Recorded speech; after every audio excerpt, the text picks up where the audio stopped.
Bom dia, pessoal. Bem-vindo a mais uma aula de Fundamentos em Programação de Jogos Digitais.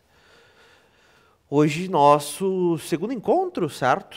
Vamos ver a aula 3, só que antes de ver a aula 3, vamos fazer uma revisão do conteúdo que nós vimos quase um mês atrás, certo?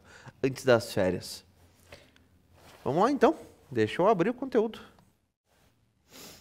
Pam, pam, pam, pam, pam, pam. Aqui. O que foi a nossa primeira aula? Pensando como um jogo, lógica, abstração e algoritmos. Vamos lá?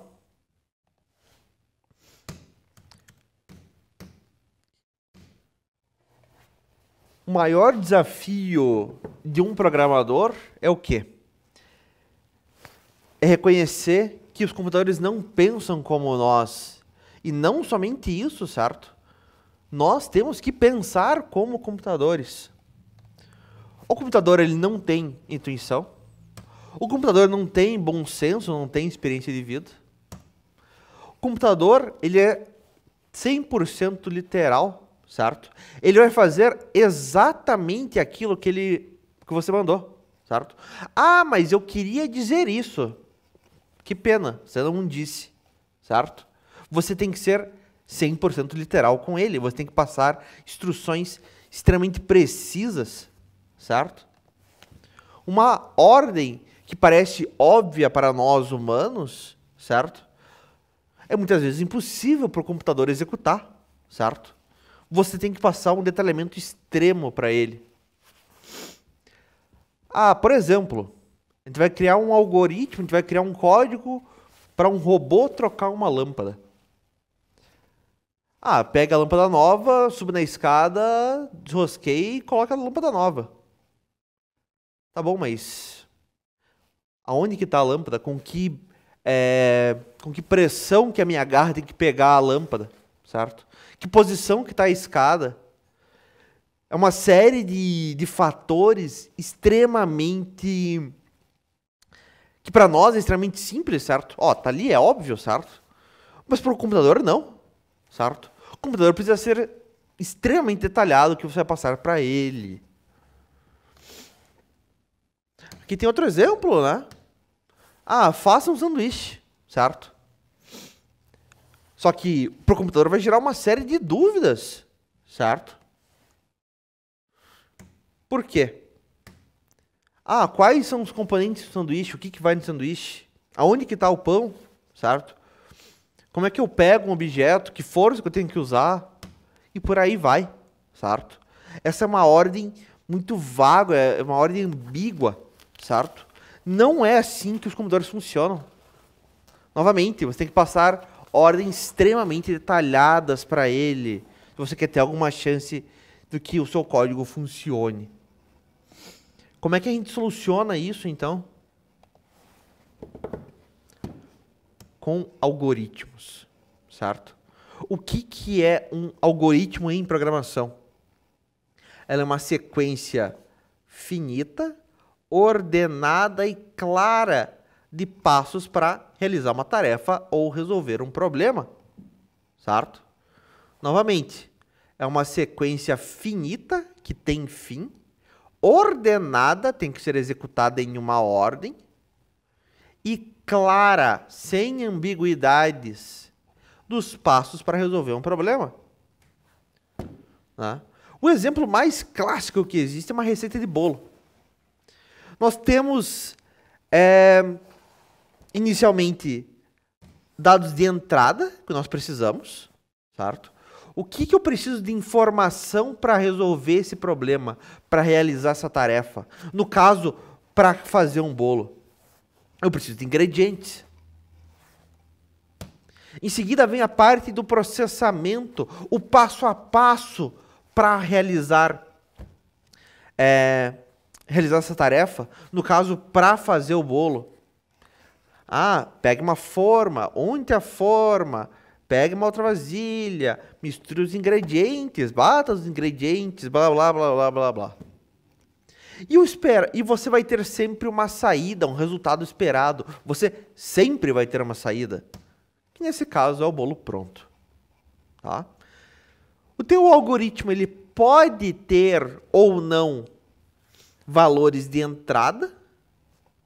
Obviamente, ele vai ter processamento, ele vai ter etapas e ele sempre vai ter uma saída.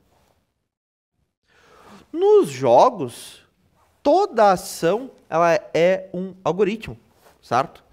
Seja o pulo do personagem, seja a inteligência artificial de um inimigo, certo? Tudo segue essa receita lógica, tudo tem um algoritmo por trás. Até aqui, meus caros, alguma dúvida? Faz sentido, não faz? Mais ou menos? O que vocês me dizem? De buenas, não de buenas, mais ou menos? Como é que nós estamos? Mais ou menos.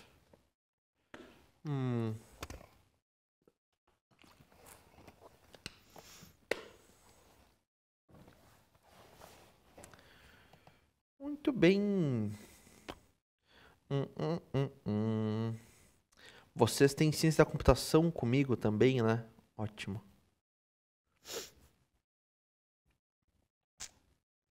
Muito bem.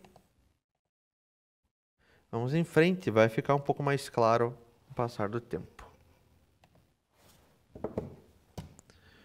Aqui a gente fala da ideia de abstração, certo? Nosso algoritmo, de focar no que é essencial e ignorar o que não é essencial, obviamente. Né? Para um jogo de luta, por exemplo, o que é essencial? Né? Que o personagem tenha uma vida, que o personagem tenha uma posição na tela, que ele tenha uma barra de especial, que ele tenha um estado atual. Né? Ah, ele está pulando, ele está idle, ele está se defendendo. E o que seria irrelevante? Ah, é a cor dos olhos, é o batimento cardíaco, a temperatura do corpo e por aí vai, certo? Para nós não enlouquecermos, nós abstraímos. Aqui a gente fala de um jogo de corrida, certo? O que era essencial, o que nós poderíamos abstrair. A gente fez essa discussão já. Ah, os atributos essenciais seria a velocidade atual do carro, a posição na pista, quantidade de nitro, dano que ele levou. O que não é relevante? Né? Ah, a cor do estofado do carro, a data da última troca de óleo, né? O número do chassi, por aí vai. Em seguida, nós entramos na ideia de fluxogramas, certo? Nós vamos literalmente desenhar os nossos algoritmos. Né? Como é que a gente faz isso? Nós temos diferentes símbolos. E nós chegamos a fazer, certo? Alguns fluxogramas. Né? Nós temos lá a elipse para indicar o início e o fim do nosso algoritmo, os retângulos para indicar os processos ou ações, e as setas que indicam o fluxo que o nosso algoritmo tem que seguir. Isso foi lá a primeira aula. Nós temos ainda a segunda aula que nós vimos.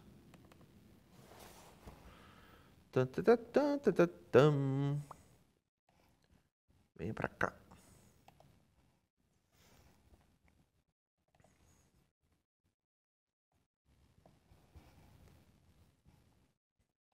Aí. O que nós vimos na segunda aula? Né? O porquê de desenhar um fluxograma, qual que é a vantagem, certo? Ora, é uma forma de nós encontrarmos erros mais cedo na nossa lógica, tá? É uma forma de você organizar melhor, de você conseguir visualizar melhor todos os passos do vosso algoritmo. É uma forma de documentação, você pode utilizar, é mais fácil você compartilhar com o resto da equipe, discutir com o resto da equipe o fluxograma, certo? A sequência do vosso algoritmo. E nós chegamos a fazer um fluxograma numa ferramenta chamada Draw.io. Ela não tem mais esse nome, mas esse nome ainda é o mais fácil de lembrar. Né?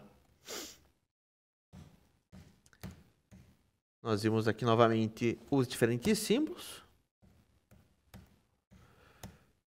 E nós chegamos a desenhar um fluxograma. Vamos abrir até, acho que eu tenho ele salvo.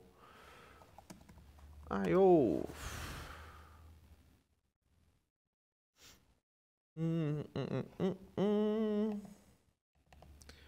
Só um segundo.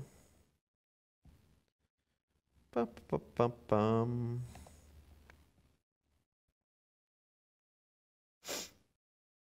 Não é exatamente o que nós fizemos em sala. E nós vamos fazer mais deles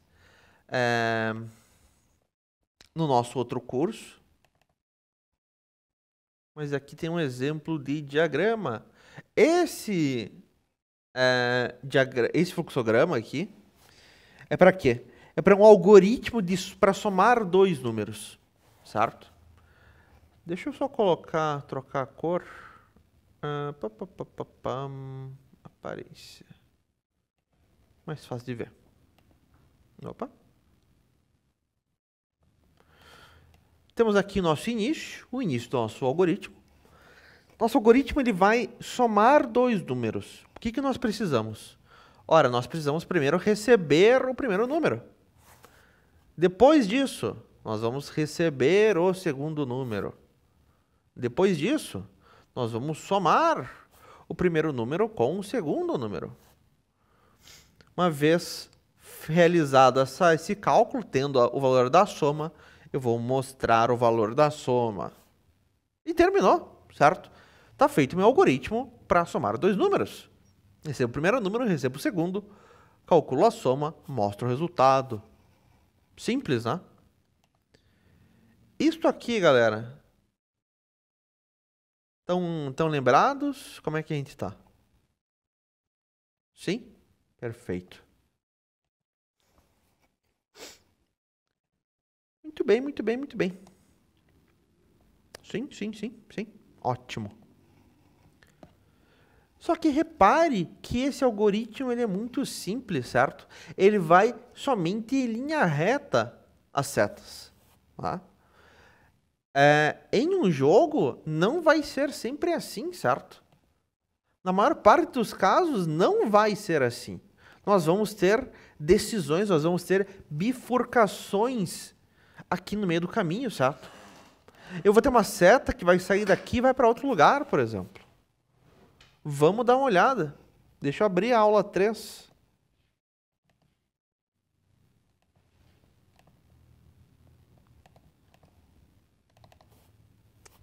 Para hoje, Google.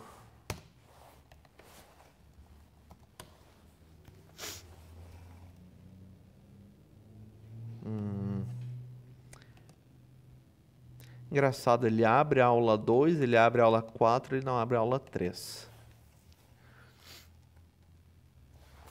Vamos tentar mais uma vez.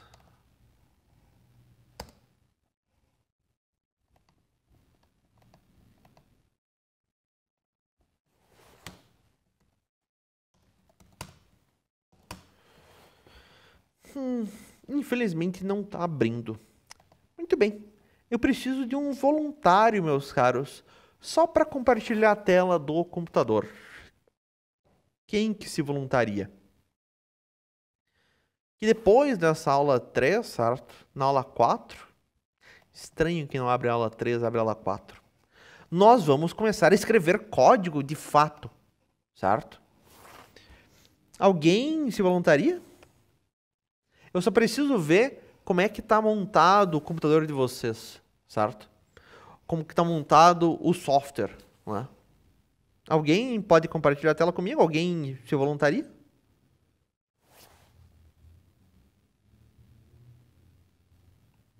Você? Obrigado, Giovana. Deixa eu te dar aqui os poderes para você poder compartilhar. Pá, pá, pá, pá, pá, pá, pá. Aí. Por favor, compartilhe tua tela com a gente.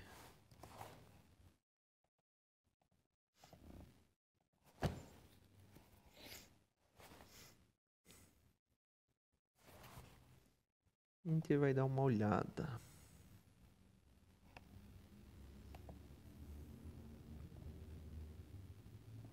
Você já consegue compartilhar. Perfeito. Legal. Vocês estão utilizando o Linux Mint. Vocês estão no laboratório novo hoje ou no antigo? Só para eu ter uma noção.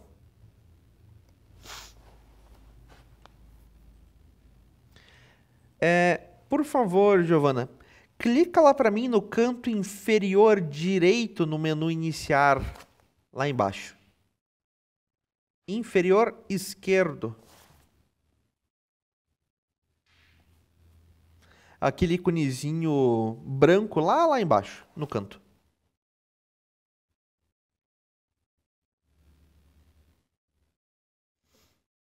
À esquerda, do outro lado. Esse cara aí. Opa, do lado, esse cara. Vai em desenvolvimento para mim, aquele ícone amarelo.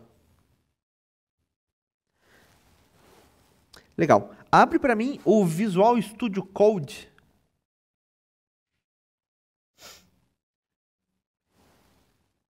Dá um cancelar, aí não tem a senha. Legal. Coloque ele em tela cheia, por favor. Perfeito. Clica para mim do lado esquerdo naquele ícone que tem um númerozinho com branco e azul. Dos quadradinhos. Esse cara aí. Tá.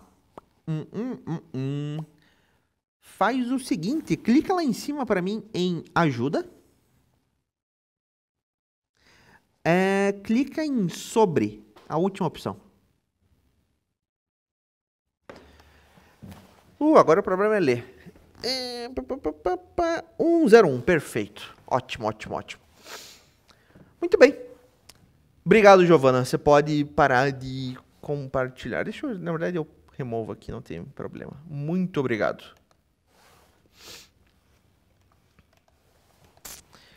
Muito bem, meus caros. Já que aula 3... finalmente abriu. Eu ia falar que não estava abrindo, e não estava abrindo mesmo.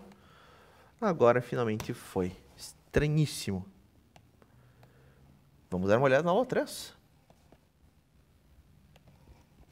Tá? A nossa próxima aula, aula 4, nós vamos começar a escrever código, certo? Só que antes nós vamos ter que montar o nosso ambiente de trabalho, certo? Aonde que nós vamos escrever código. Felizmente, a versão do Visual Studio está atualizada agora. Nós conseguimos configurar sem maiores problemas.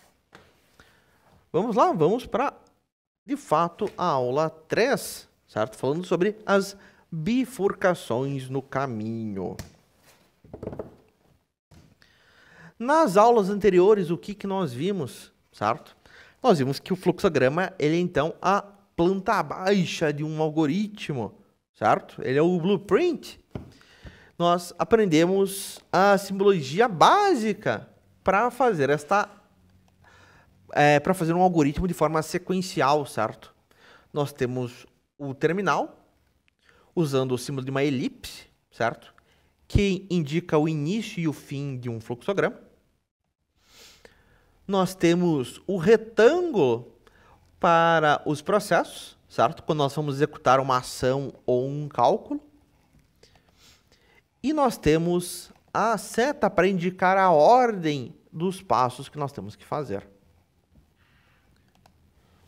O problema é que os nossos fluxogramas atuais, certo? Eles são como uma estrada de mão única. Eles seguem sempre o mesmo caminho, sem desvios, certo? É como se fosse um filme, certo? Vai acontecer sempre a mesma coisa. Só que os jogos, eles são interessantes porque eles reagem às nossas ações, certo? O que acontece se, e repare, se eu aperto o botão de pulo, certo? O que acontece se eu não tenho a chave para abrir uma porta, certo? Para criar essas reações, certo? Nós precisamos de uma nova ferramenta, de uma nova simbologia no nosso fluxograma. E é o que nós vamos ver hoje. Né? Hoje nós vamos identificar o símbolo de decisão de um fluxograma. entenderam o que são operadores relacionais e como eles formam condições, analisaram um fluxograma que utiliza caminhos condicionais de sim e de não,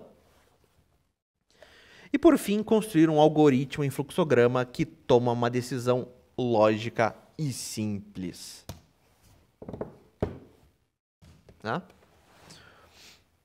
O que torna um jogo interessante, né, é a capacidade dele de reagir às ações do jogador, né, e as condições do mundo do jogo. Você influencia o mundo, você influencia o jogo, certo? Você não apenas assiste, você modifica ele, certo?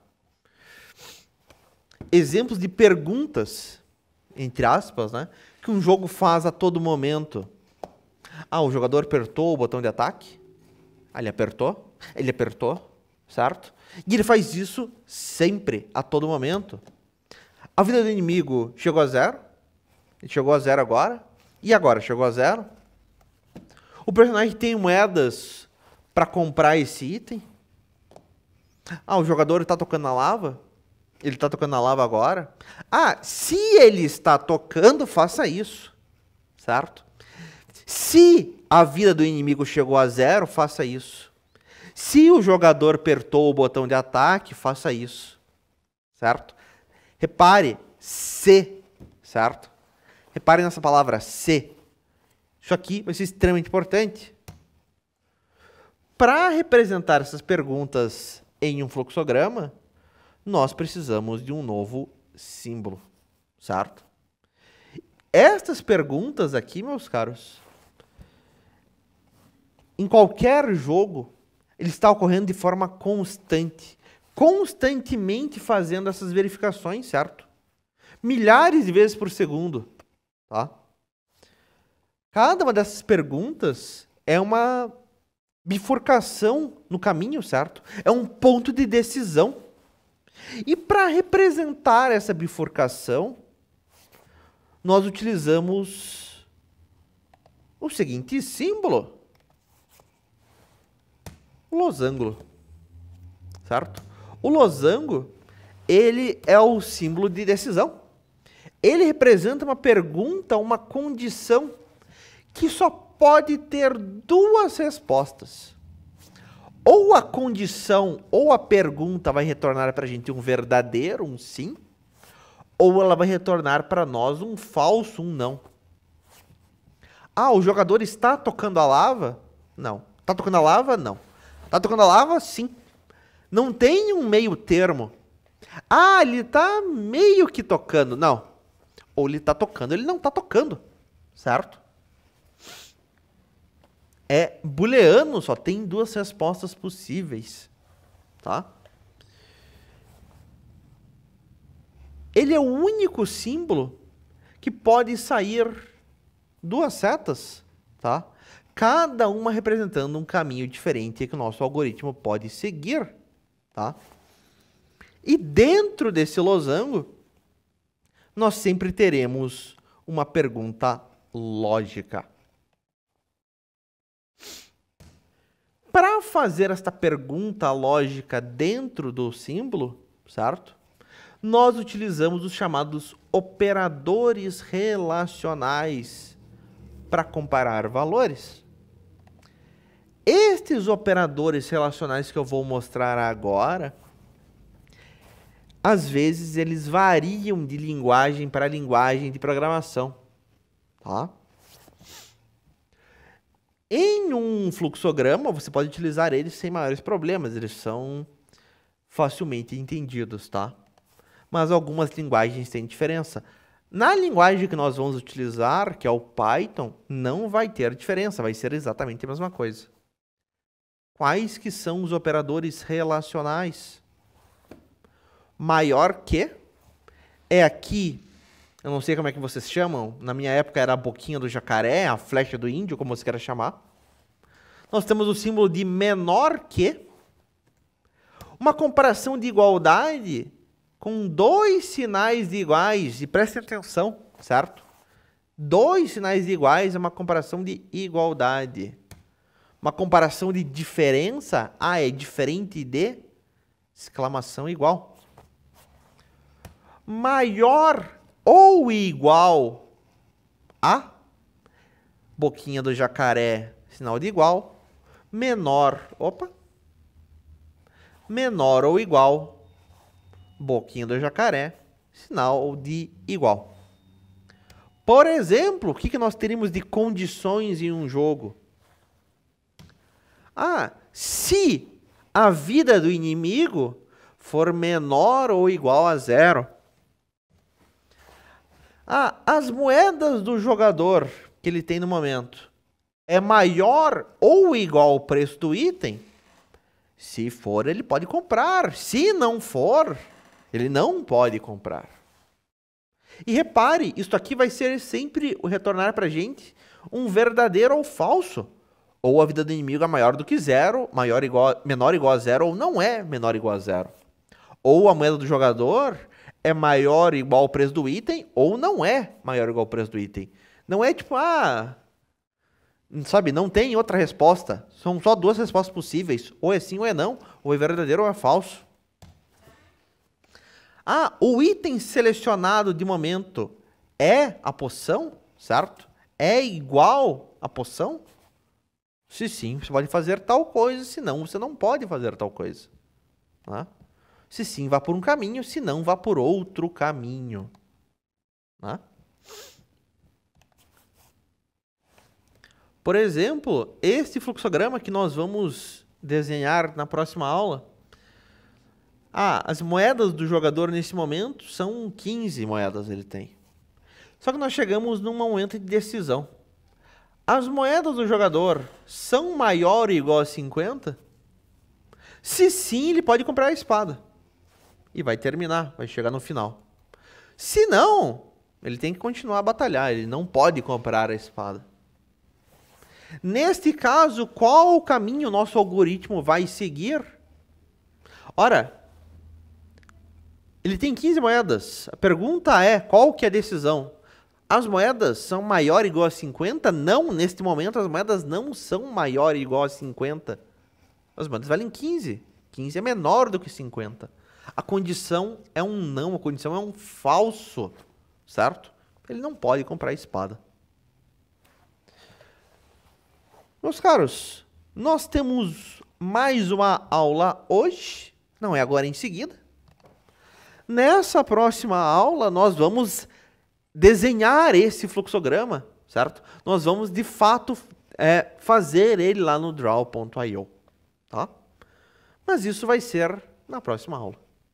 No mais, meus caros, nós ficamos por aqui, certo? Nos vemos mais tarde. Até daqui a pouco.